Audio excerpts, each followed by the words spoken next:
Assalamualaikum Pak Ustaz. Waalaikumsalam warahmatullahi wabarakatuh. Ya, Pak Ustaz mohon izin bisa dijelaskan Pak Ustaz, bentar lagi kan bulan suci Ramadan akan tiba Pak Ustaz. Kira-kira makna atau bulan puasa ini sendiri dalam Islam Pak Ustaz itu seperti apa sih Pak Ustaz, secara singkat mungkin bisa dijelaskan. Baik. Puasa itu atau syiyam secara arti adalah menahan diri. Sedangkan secara syariat adalah menahan diri dari apa-apa yang dilarang oleh Allah Subhanahu wa taala, dari terbit fajar sampai dengan terbenamnya matahari. Sehingga orang-orang yang beriman, karena perintah puasa itu Allah berikan khusus untuk orang-orang yang beriman dalam surah Al-Baqarah 183. Ya ayyuhalladzina amanu kutiba alaikumussyiyam kama kutiba alal ladzina min qablikum la'allakum tattaqun.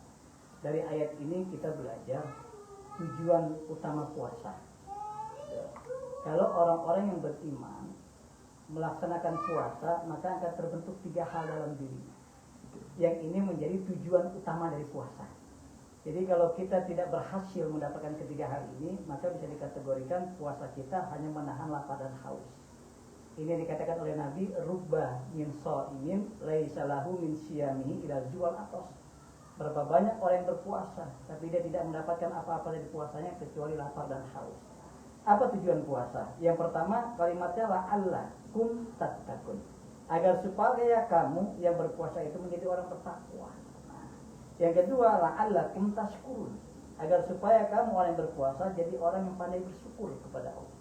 Yang ketiga, la'allahum yarsudun. Agar mereka orang yang berpuasa itu mendapatkan hidayah, petunjuk dari Allah Azza wa Jalla.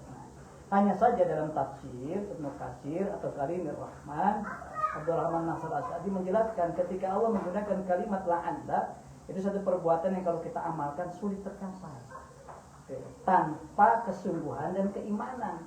Sampai Nabi mengatakan man shoma ramadanan imanan wa ihtisaban ghufira lahu ma taqaddama min dzambi. Siapa yang berpuasa di bulan Ramadan dengan penuh keimanan dan perhitungan atau kesungguhan, maka akan diampunkan dosa-dosanya setahun yang lalu. Nah, inilah tujuan utama dari puasa.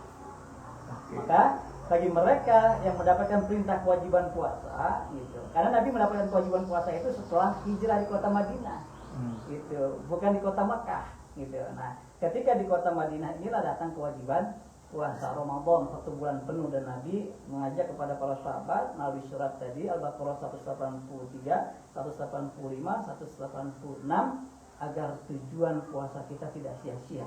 Harus terbentuk takwa, syukur, dan mendapatkan hidayah dari Allah.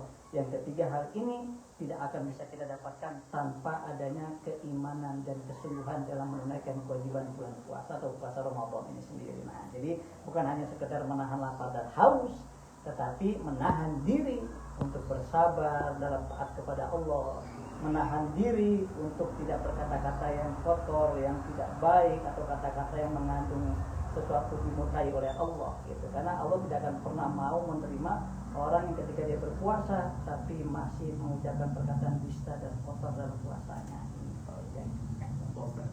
Berarti memang bulan puasa ini tuh selain untuk diajarkan untuk sabar, menahan sabar hawa nafsu ya, salah satunya juga bisa menambah ladang pahala itu Pak. Itu seperti apa Pak Ustaz? Betul, karena hampir setiap kebaikan itu akan berlipat ganda.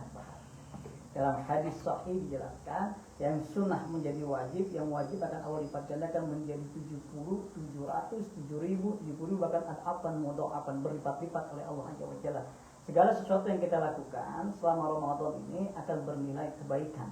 Gitu. Kenapa? Karena Rasulullah SAW ketika sedekah lebih sering sedekahnya, ketika sholat malam lebih sering sholat malamnya, artinya meningkatkan aktivitas amal ibadahnya kepada Allah supaya pahalanya itu berlimpah. Karena ganjarannya dari Allah itu berlipat ganda, berbeda dengan bulan-bulan di luar Ramadan itu sendiri. Nah, maka inilah yang menjadikan Ramadan disebut Syahrul Mubarak, bulan yang penuh dengan keberkahan. Nah, dalam hadis-hadis sahih keberkahan Ramadan itu ada 18 yang kalau kita sebutkan itu banyak sekali.